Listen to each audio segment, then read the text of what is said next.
బులెటిన్లో మరో బ్రేకింగ్ చూస్తున్న మహారాష్ట్రలో పూణేలో ఘోర ప్రమాదం చోటు చేసుకుంది. ఇంద్రాయణి నదిపై ఉన్న ఓ పురాతన వంతెన కుప్పకూలింది. ఈ ఘటనలో 6 మృతి చెందగా 25 మంది గల్లంతైనట్టుగా తెలుస్తోంది. ఘటనాస్థలం చేరుకున్న సహాయక బృందాలు గల్లంతైన వారి కోసం గాలిస్తున్నారు.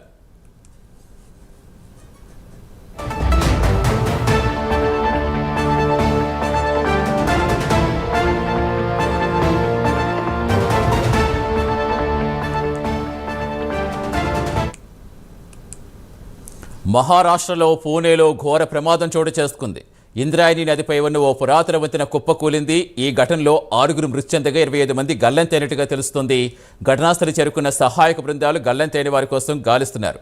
పూర్తి సమాచారం ఇచ్చేందుకు మా నేషనల్ బ్యూరో చీఫ్ కళ జరుగుతున్నారు. కళ, ఈ మధ్యకాలంలో వరుసగా మొన్న ఫ్లైట్ క్లాష్ ఘటన మరొక ముందే మళ్ళీ ఈవేళ కేదార్నాథ్లో హెలికాప్టర్ కూలిపోవటం, అక్కడ దుర్మరణం చెందటం, ఇప్పుడు మళ్ళీ ఇక్కడ మహారాష్ట్ర పూణే దగ్గర ఈ నది వంతెన కూలిపోయి ఎంతమంది గల్లంత కావటం, కొంతమంది చనిపోవటం, అసలు ఎంతమంది అప్పుడు ఆ వంతెన మీద ఉన్నారు, ప్రస్తుతం సహాయక చర్యలు ఎంతవరకు వచ్చాయి, ఏం చెప్తున్నారు అక్కడ అధికారులు? సతీష్, దాదాపు మనకు కొద్దిసేపటి క్రితమే మధ్యాహ్నం 3:30 ఏదైతే పూణేకి సమీపంలో పాత వంతెన కూలిపోవడంతో అంటే అక్కడ ఉండేటటువంటి వాళ్ళు నదీ ప్రవాహంలో కొట్టుకుపోయారన్నటువంటిది ఒక బ్రేకింగ్ న్యూస్. మీరు అన్నట్లుగా ఏదైతే ఒక అంటే విమాన ప్రమాదం అనుకోవచ్చు, హెలికాప్టర్ ఈ రోజు ఉదయం జరిగినటువంటిది అనుకోవచ్చు, ఇప్పుడు జరిగినది అంతా కూడా ప్రకృతి వైపరీత్యాలే అంటే దానికి ఇక్కడ మొత్తం అంతా కూడా ఈ ప్రమాదాలు జరుగుతున్నాయి. ప్రకృతి వైపరీత్యాలతోటి ఈ ప్రమాదాలు జరుగుతున్నాయి. అయితే దీనికి సంబంధించినటువంటిది ఏదైతే పాత వంతెన అన్నది పూణేకి సమీపంలో ఉన్నటువంటిది.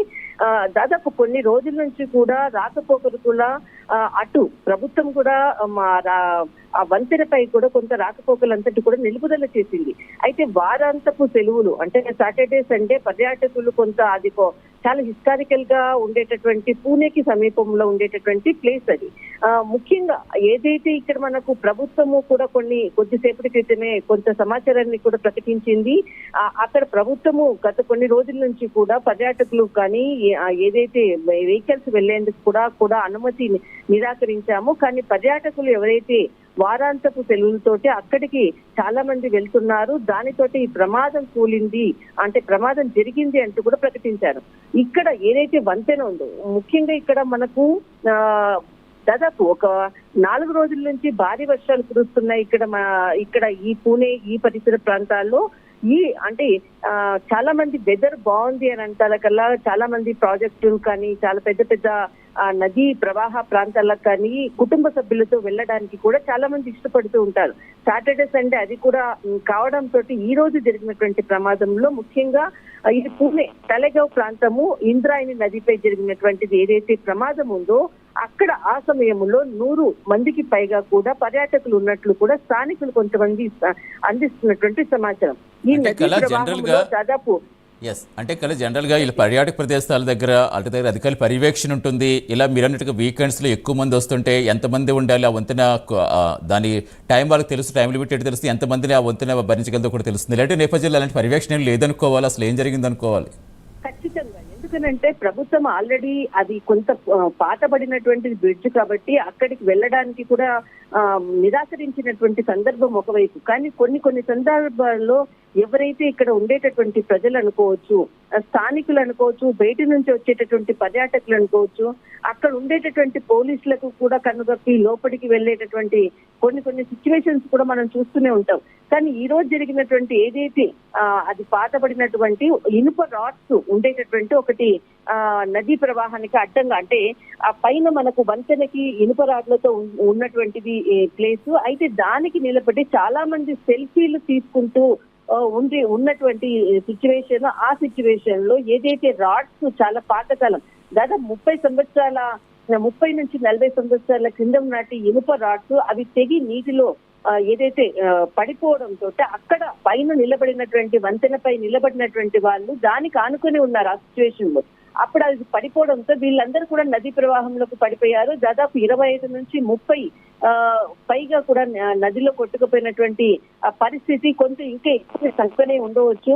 కానీ అందులో కొంతమందిని దాదాపు 6 నుంచి 8 మందిని కాపాడినారు అక్కడ ఉండేటటువంటి స్థానికులు. కొంతమంది ఎవరైతే అక్కడ నదీ ప్రవాహానికి కొంతమంది సెక్యూరిటీగా కూడా ఉన్నారు.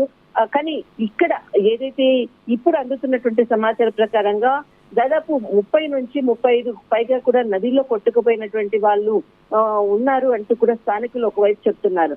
కానీ ఈ విషయం తెలిసిన వెంటనే స్థానిక పోలీసులు కానీ జిల్లా యంత్రాంగ బృందాలు హుటాహుటిన అక్కడికి చేరుకోవడం జరిగింది.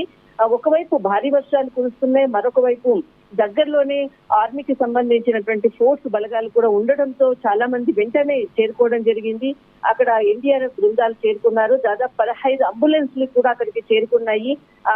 ఇప్పుడు కూడా ఏదైతే నీటి ప్రవాహంలో ఉధృతంగా ఉంది ఒకవైపు, ఎందుకంటే వర్షపు నీరు ఒకవైపు, వర్షాలు పడుతున్నాయి ఒకవైపు, ఆ నది కూడా ఉప్పొంగి పొర్లుతున్నటువంటి నదీ ప్రవాహము, ఆ ప్రవాహాన్ని చూడడం కొరకే పర్యాటకులకు అక్కడ రావడము. ఆ వంతెన చాలా పాతకాలమైనది, 30 సంవత్సరాలకు పైగా వంతెన ఉన్నది. ఇంతకు ముందే ప్రభుత్వం కూడా దానిపై కూడా రాకపోకలు కూడా నిలిపివేసింది. అయినా పర్యాటకులు ఇప్పుడున్నటువంటి చల్లని ప్రదేశాన్ని కొంత ఆస్వాదించే నిపంతో చాలా మంది కుటుంబ సభ్యుల వాళ్ళు కూడా ఇక్కడికి రావడము, ఆ వంతెన కూలిపోవడంతో అక్కడ దానికి ఆనుకొని నిలబడినటువంటి వాళ్ళందరూ కూడా నీటి ప్రవాహంలో కొట్టుకుపోవడము, చాలా మటుకు కూడా ఎన్డీఆర్ఎఫ్ బృందాలు వారి కొరకు కూడా మొత్తం ఎన్డీఆర్ఎఫ్ బృందాలందరూ కూడా మొత్తం నదిలో వారి కొరకు గాలిస్తున్నారు ప్రస్తుతంగా. దీనికి సంబంధించినటువంటిది ప్రభుత్వం కూడా హుటాహుటిన అక్కడికి అధికారులు కూడా చేరుకుంటున్నారు. మొత్తం మీద మాత్రము నీటి ప్రవాహం ఆ వంతెన పైన దాదాపు